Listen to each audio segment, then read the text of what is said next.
We're talking about the calm before the storm here. Here's a live look at Tampa, Florida, as millions of people brace for storms. Idalia has just been upgraded to a hurricane and is expected to make landfall over the next 24 hours or so. Now, mandatory evacuations have already been ordered along Florida's coast. Breaking news anchor Megan Mitchell joins us from the newsroom with the latest from overnight. Megan, this could be the first hurricane to hit Florida this season. Yeah, and it could be a very impactful one as well. Idalia is growing stronger by the minute, and it's barely gained its maximum power, guys. And new overnight, we have learned the path has shifted slightly, now raising the alarm for Tallahassee.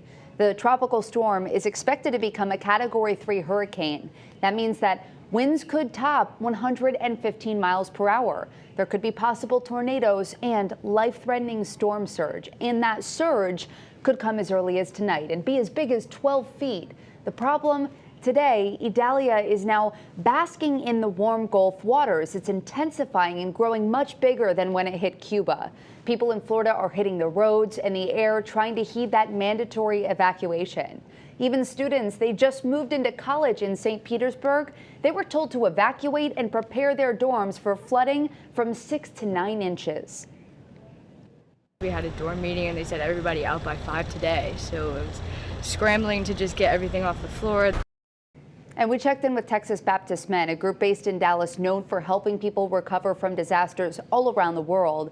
They say their disaster relief units are on alert to serve Florida, and they're accepting donations if you want to help. Now, experts say that Idalia could make landfall in Florida tomorrow morning, which means that time is now shrinking for people to pack up, get what they need, and get out. Let's turn it over to Greg for more on what we can expect from this storm. Yeah, the storm has moved back out over the very warm waters of the Gulf of Mexico, and it will continue to strengthen, rapidly intensifying, in fact, over the record warmth of the Gulf. So it's moved off the western tip of Cuba now, and it's going to be making its way toward the west coast of Florida by tomorrow morning. It looks like it could be making landfall as that major hurricane. So we really can start to see that eye that's starting to take shape, and this storm will continue to develop. The outer bands will be moving northward, already starting to whip the southwestern portions of Florida, moving to the north, 14 miles per hour. So this storm is going to be moving pretty quickly, 75-mile-per-hour winds. But again, it is going to strengthen very quickly as it works its way toward the coast, probably making landfall as a very powerful major hurricane, Category 3,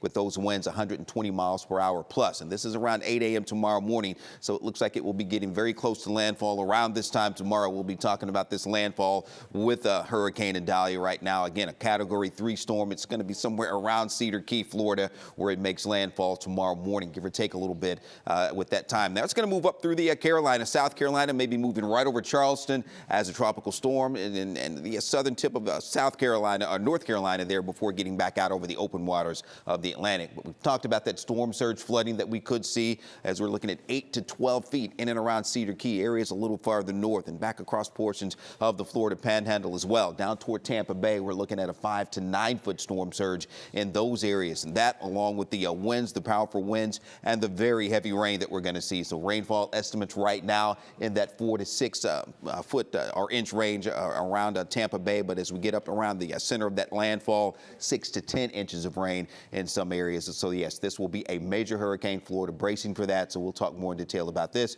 and our own local forecast coming up here in just a little bit. But now, ladies, Cleo, back to you. All right, Greg, thank you.